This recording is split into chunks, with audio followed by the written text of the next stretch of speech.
Okay, first off, outfit change. I just think it's more appropriate for what we're going to be talking about now.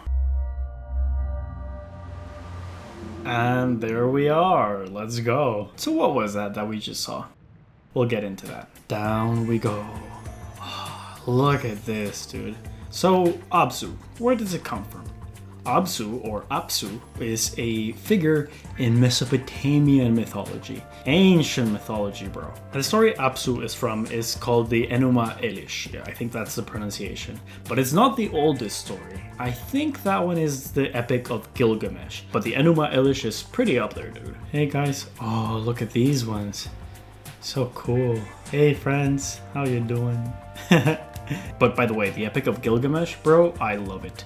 It's a story about friendship and companionship and accepting our own mortality. Bro, you've gotta love it. Ooh. Okay, so we're bringing species into the water. Put a pin on that. Which, before we get into it, let me go off on a tangent. These stories were told originally, passed down by word of mouth. Then they were written down, which makes them the oldest literature that we have. But then time passed, and these stories kind of fell to the wayside a little bit. But then, in 1849, the Royal Library of King Ashurbanipal was dug up. And with it, all these stories came back to life. The surface of the water looks very pretty in this game, I have to say. But what is it? Let's go find out. But for the longest time, these stories were gone. Thousands of years passed before anyone was able to hear them. But here's the thing, less than 200 years ago, which is a very small time in comparison, these stories were found and translated, and now, hang on, now I have a copy of them here in my hand, translated to English.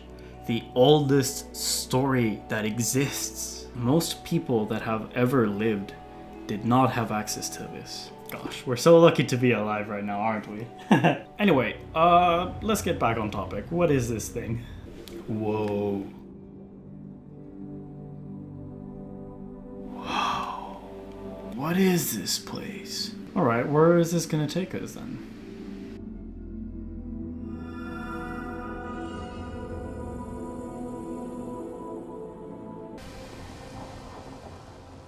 Gosh, look at that, dude. Culture is a response to nature, so it's really not a surprise that some of the oldest stories that we have talk specifically about the world around us. Oh wow, look at this. Just talking about you guys. In Sumerian and Akkadian mythology, Abzu is the god, I guess, of underground freshwater. Lakes, springs, rivers, wells, they all draw their life and water from Abzu. But in mythology, Abzu had a lover, Tiamat, the god of salt water. What is this thing? Let's go check it out. Hey, are you alive? I really like this mixing of mythology and machinery. It's pretty cool. So in fairness, Abzu was a pretty minor character in the Enuma Elish. Really, he's just mentioned at the very beginning, but what he does is actually super important.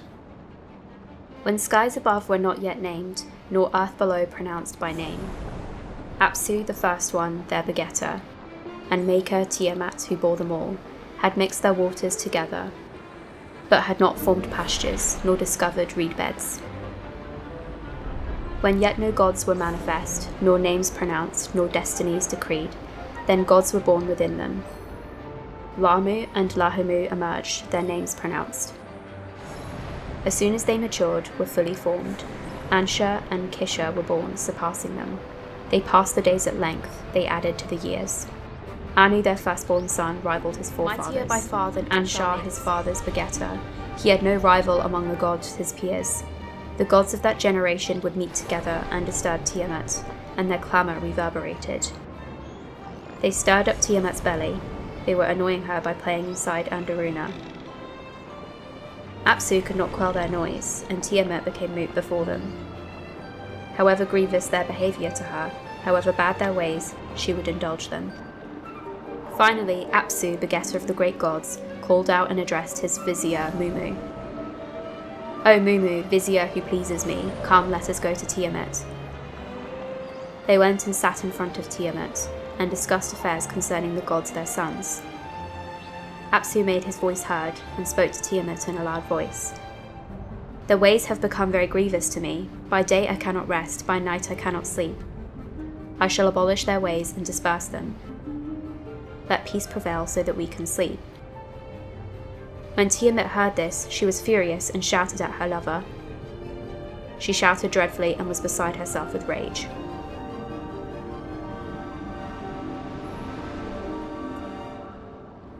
Wow. Oh, that's so cool, dude. Unfortunately, Abzu's story ends kind of sad. He's like the supreme leader of everything, right? Or whatever. But his kids, they're being really rowdy and they're just generally throwing off the vibe. So he kind of wants them gone. So when they get wind of this, the kids start to rebel. And because they banded all together, the kids are able to kill him. So Tiamat, remember, his lover, Saltwater Queen, gets really upset about this. And she creates this whole bunch of monsters to go after them and to kill her kids. It's very brutal out here, bro. So then they start fighting, and ultimately, Marduk, one of the descendants, kills her. With a bow and arrow, which I think we can all agree is the most badass weapon that's ever been created, really. So yeah, she dies too. Very sad. So then, using her body, Marduk creates the sky and the earth, and from there, everything just takes shape. Oh, look at this, dude. It's so pretty to be able to look at it from the top. So contrary to what this game kind of implies, I guess, with the little blue area that we were in before, Abzu was never worshipped.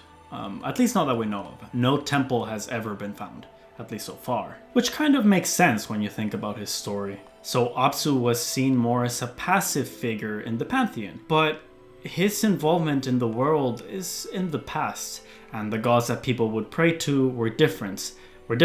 The ones that had an actual say in the present time. So Abzu, as a figure, it stands to say that he was not the first of his kind. It seems like the Enuma Elish was inspired by earlier Sumerian mythology, and there was a figure similar to Abzu, called Namu. She wasn't the god of fresh water, she was just like the god of the primordial waters, let's say. Up we go. Yes. Yeah, boy! Oh gosh, so cool. Primordial waters, dude. Not very colorful, very chaotic.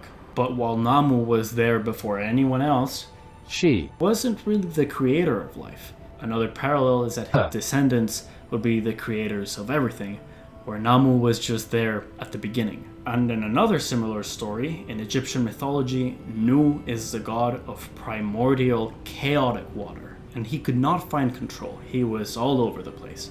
And again, it is his children that set the world in the path of order and earth and life and all that good stuff. So it's very interesting to me that all of these similar figures show up in mythology of the time and of the area. They all serve similar roles. They personify the primeval waters from where all life comes from. These figures might have been here from the beginning, but none of them are head honcho. Abrahamic stories place much more importance on humanity and try to separate us from the natural world. They put a lot of importance on what it means to be human. So it's interesting to see that in many mythologies that tie us closer to the natural world, the primeval waters are a source of everything. The water might seem like a frontier to us now because we can't navigate it on our own, but back then, dude, it was like so out of bounds. And there's tons and tons more, dude. These are just a few hand-picked examples. Polynesian mythologies, pantheon from Asia.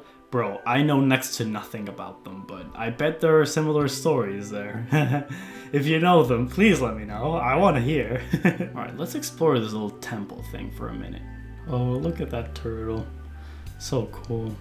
I love this game, dude. I love these games so much. Honestly, all of them are absolute smash hits from me. I'm such a loser. I think this art style is pretty much an exact blend of Sumerian and Egyptian with a little bit of Greek architecture, really. But it's so cool. Look at these guys. Let's go join them. Oh my gosh, dude. Bro, crazy.